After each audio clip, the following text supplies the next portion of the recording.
కురువంశాపు సింహాసనం నా నెట్టురులో ప్రవహించే అద్భుతం. ధృతరాష్ట్ర నేతృత్వం పండు పరక్రమం విడుర నీతి విధి చేసిన శాపం. చూపులేని నా రాజ్యం చూపుంది అద్భుతమైన శక్తికి. చట్టం పాలించే న్యాయం నా గుండెలోని అగ్నికి.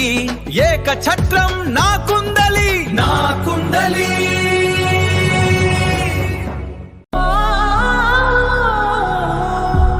వనమృగమున వేటాడగా శాపం పలికె మునివాక్కు. రాజ్యము త్యాజించి అందుడే ఆరూధము గావించగా. పుట్టనగడి నరకం నుండి కులం కాపాడే మార్గమేమి. నా తప్పు క్షమించుము, ఈ గతి నాకు శుభమేనా. నాతా ఈ దుఃఖము మీకేలా, నాలోని సత్యం ఒకటి మెచ్చుకొందువుగాక.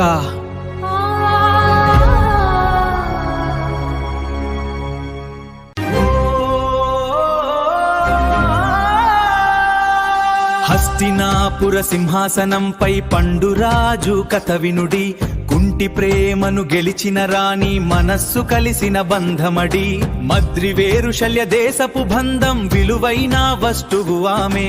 భీష్మ గ్రంథంలో చేరిన కథటల రాటలే తెలియని గతము.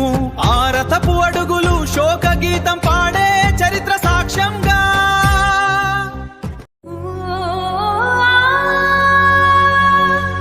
కుల ప్రతిష్టకై గాంధారిని అడిగెను భీష్ముడు.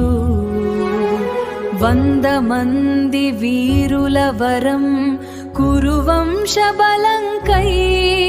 పతి అంధత్వమే తనలోకంగా కన్నులు మూసెను.